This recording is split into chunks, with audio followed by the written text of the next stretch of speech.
Radhe Radhe friend, happy Dhanteras. आप सभी को धनतेरस की ढेर सारी शुभकामनाएं फ्रेंड, और बहुत बहुत बधाइयाँ फ्रेंड। तो आप सब कैसे हो फ्रेंड? तो आप सबको मैं आज इस वीडियो में बताने वाली हूँ कि धनतेरस की पूजा कैसे करनी है, और आप धनतेरस के दिन क्या क्या खरीदनी चाहिए और क्या क्या खरीद कर लाओ और उसकी भी पूजा करनी होती है, और आप धनतेरस के दिन किस समय पूजा करनी है, वो सारी चीज़ें मैं इस वीडियो के थ्रू आपके साथ शेयर करूँगी फ्रेंड। तो अगर आप मेरे वीडियो पसंद कर रहे हो या आपको ये वीडियो कुछ भी यूज़फुल लगा हो, तो आप मेरे चैनल को सब्सक्राइब करें, लाइक करें, कमेंट करें और ज़्यादा से ज़्यादा लोगों को शेयर करें मेरे वीडियो को, और बेल आइकन ज़रूर प्रेस करें ताकि जब भी मैं वीडियो डालूँ तो आपके पास नोटिफिकेशन सबसे पहले पहुँचे। तो चलते हैं वीडियो की ओर। तो सबसे पहले आप धनतेरस के दिन जो भी सामान ले रहे हो, या आप उस दिन कुबेर का भी पूजा होता है और धन्वंतरी भगवान की भी पूजा होती है। तो सबसे पहले आप धनतेरस के दिन आप जो बर्तन लेनी है तो आप बर्तन लो। एक चम्मच भी ले सकते हो, आपके अनुसार आप कितने शक्ति हो, समर्थ है आप में, वो आप कैसे लेनी है वो आप देख लो। तो सबसे पहले पूजा के लिए आप एक चौकी बिछा लो, उसमें अच्छे से उसे गंगा जल छिड़क कर उसे अच्छे से शुद्ध कर लो। उसके बाद आप लाल या पीली कलर के आप उसमें वस्त्र ढक दो, चौकी पे बिछा दो। उसके बाद भगवान की जो आपके पास मूर्ति हो या फ़ोटो हो उसे रख लो, या आप उसमें लक्ष्मी गणेश की भी फ़ोटो होती है तो वो भी आप रख लो। मतलब पूजा करने के लिए आप पिछले साल के भी गणेश लक्ष्मी की भगवान का मूर्ति जो लाए हुए वो आपको उसमें पूजा करनी है। अगर आप में फ़ोटो में आपके लक्ष्मी गणेश जी है तो वहाँ भी पूजा कर सकते हो, और यंत्र की भी पूजा होती है। तो इस तरह से आपकी पूजा करनी है। तो सबसे पहले फ़ोटो वहाँ पे रख लो धनतेरस भगवान जी की। उसके बाद आपको साक्षी मानकर आपको दीपक जलानी है सबसे पहले। तो दीपक सबसे पहले आपको साक्षी के रूप में उसमें जलाकर वहाँ पे रख देनी है। उसके बाद आप पान के ऊपर धन्वंतरी भगवान की सुपारी के रूप में आप रख सकते हो। अगर फ़ोटो है तो फ़ोटो पे भी पूजा कर सकते हो, नहीं है तो आप सुपारी रख कर उसमें आप कलावा बांध कर वस्त्र रूपी उसे पहना सकते हो। उसके बाद वहाँ पे रखनी है। अगर आप धनतेरस भगवान की फ़ोटो या आपके पास या कैलेंडर नहीं है तो आप वहाँ पे उसकी भी आप सुपारी के रूप में वहाँ पे आप रख सकते हो। दो जगह रख कर आप दोनों भगवान की पूजा कर सकते हो। उसके बाद आप वस्त्र रूपी उसे भी कलावा पहनाएँ। उसके बाद पहनाने के बाद आप वहाँ पे पान के ऊपर रखनी है आपको पान ज़रूर रखनी है उसमें, क्योंकि पान शुद्ध माना जाता है। कोई भी त्यौहार हो, कोई भी आपकी पूजा करनी रहती है तो पान ज़रूर रखा जाता है। तो पान के रूप और स्वरूप दोनों बहुत शुद्ध माने जाते हैं। तो इस तरह से आपको वहाँ पे पान के ऊपर आपको कसेली रखनी है। उसके बाद आपको वहाँ पे गंगा जल छिड़कनी है।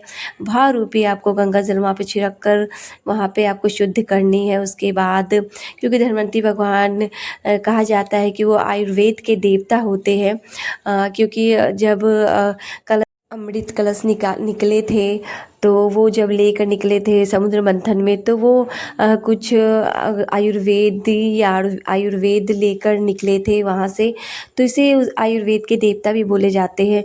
तो वहाँ पे आपको कुछ जैसे कि आयुर्वेदिक रूप में आपको जैसे कि आप तुलसी रख सकते हो। उसके बाद नींबू हो गया, फिर आपके पास तेज पत्ता है, या आपके खड़े मसाले जो भी है गरम मसाले वो वहाँ पे रख लो। जैसे कि आप उसमें एलोवेरा भी रख सकते हो, वो भी आयुर्वेद के रूप में ही यूज किया जाता है। उसके बाद आप वहाँ पे बहुत सारे आयुर्वेदिक चीज़ होते हैं जैसे कि आंवला हो गया, नींबू हो गया, वो सारी चीज़ वहाँ पे आप रख सकते हो। भगवान की पूजा करनी है, धनतेरस में धन्वंतरी भगवान की भी पूजा होती है तो वहाँ पे आपको रखनी है। फिर उसके बाद आप एक स्वास्तिक चावल से बनानी होती है। फिर उसके बाद वहाँ पे उसकी हल्दी उसके ऊपर भी रखनी, क्योंकि हल्दी भी एक आयुर्वेदिक के रूप में माना गया है, तो आप हल्दी रख लो। फिर उसके बाद आप धनतेरस के दिन आप कुछ भी खरीद सकते हो, जैसे कि आप चांदी हो या सोना हो, कुछ भी आपको जैसे खरीदनी है तो वहाँ पे आपको रखनी होती है। तो बर्तन वगैरह भी आप खरीद सकते हो। मैंने पहले भी बताया कि आप कुछ भी खरीद सकते हो, आपके सामर्थ्य के अनुसार आपको खरीदनी होती है। आपको जैसा इच्छा हो, आपको जैसी शक्ति हो, सामर्थ्य हो खरीदने की, वैसे आप खरीद कर भगवान के सामने रखनी है, क्योंकि उस दिन तो पूजा करनी है आपको। दीपावली के दिन भी उस बर्तन वगैरह की भी पूजा होती है, और उस दिन झाड़ू भी खरीदा जाता है, तो झाड़ू भी खरीद कर आपको रखनी है। आप दीपावली के दिन भी झाड़ू की पूजा कर सकते हो। उसके बाद कुबेर भगवान की पूजा होती है, तो कुबेर भगवान की पूजा करने के लिए आप कुबेर दीपक भी वहाँ पे 4 मुखी दीपक आप जलाकर वहाँ पे पूजा करनी होती है। उसके बाद आप वहाँ पे कुछ रंगोली बनानी होती है, तो रंगोली के भी आप वहाँ पे थोड़े से टीका लगा दें। उसके बाद टीका लगाने के बाद आप उसमें रोड़ी चंदन से आपको पूजनी है भगवान कुबेर भगवान को। उसके बाद आप उस दिन तिजोरी को भी, लॉकर को भी पूजनी होती है, तो उस दिन आप तिजोरी को भी पूज सकते हो। धनवंतरी भगवान को भी आपको पूजनी है, आप कसेली के रूप में वहाँ पे रखे हुए हैं, तो उसे भी पूजें। उसके बाद हल्दी रूपी हमने वहाँ पे रखा है, क्योंकि धनिया को भी उस दिन लाना ज़रूरी होता है, क्योंकि ज़रूर से ज़रूर आप धनिया लाएं, क्योंकि बोला गया है कि धनिया धन की प्रतीक माने जाते हैं, लक्ष्मी की प्रतीक माने जाते हैं। तो इसलिए धनतेरस के दिन धनिया, खड़े धनिया ज़रूर खरीदें, और वहाँ पे धनतेरस वाले जगह पे जहाँ पे आप पूजा कर रहे हो वहाँ पे भी आपको रखनी है, वहाँ रख कर आप पूजा करें। उसके बाद कील बतासे भी चढ़ते हैं, तो कील बतासे भी आप चढ़ाएँ वहाँ पे रख कर कुछ कटोरी में। उसके बाद आप कलावा रूपी भगवान को वस्त्र पहनाएं। उसके बाद मैंने पहले भी बोला कि यहाँ पे सिंदूर लगानी है, तो दिए में आप सिंदूर लगाओ, क्योंकि जहाँ पे यंत्र है उसे सिंदूर से पूजनी होती है, क्योंकि वो लक्ष्मी माँ का प्रतीक माना गया है यंत्र को, तो आपको यंत्र में पूजनी है। उसके बाद आप तिलक करनी है धनतेरस भगवान की, तो उसे आप चंदन से तिलक करनी होती है, तो चंदन से आप तिलक करनी है। उसके बाद धनवंतरी भगवान की भी मैंने वहाँ पे पूजा कलश कसेली के रूप में मैंने वहाँ पे धनवंतरी भगवान की पूजा करने के लिए रखी हुई है, तो वहाँ पे कसेली के रूप में मैंने वहाँ पे रखी हुई है, तो उसमें भी आप तिलक करें। उसके बाद पूजा करने के लिए आप, जब आपको पूजा करनी है तो आप कथा भी सुन सकते हो। अगर आपको कथा सुननी है तो आप हाथ में धनिया और पुष्प लेकर, और उसमें थोड़े से गंगा जल मिलाकर हाथ में लेकर कथा सुननी होती है। तो आपको अगर कथा सुननी है तो धनतेरस वाले दिन, तो शाम में आपको पूजा ये करनी है, धनतेरस से भगवान की पूजा। तो उसके बाद शाम में पूजा करने के बाद उस दिन उठाना नहीं होता है, ये सारी चीज़ें दूसरे दिन उठानी होती है, क्योंकि लक्ष्मी पूजा भी होता है। तीसरे दिन लक्ष्मी पूजा हुई जाती है, क्योंकि छोटी दीपावली के बाद लक्ष्मी पूजा होता है, क्योंकि पहले दिन धनतेरस होती है, उसके बाद छोटी दीपावली, उसके बाद दीपावली की पूजा होती है। तो आप दूसरे दिन, छोटी दीपावली के दिन इसे आप उठाएं पूजा करने के बाद सवेरे। तो यहाँ पे खील बतासे भी मैंने पहले चढ़ा चुके हैं। उसके बाद आप दिए, जो साक्ष्य के रूप में दिए रखे हैं, उसे आप चंदन या आप रोड़ी से तिलक कर ले उसे भी, और जो कुबेर दीपक जलाए हुए हैं 4 मुखी दीपक, उसे भी आप अच्छे से पूजा कर ले।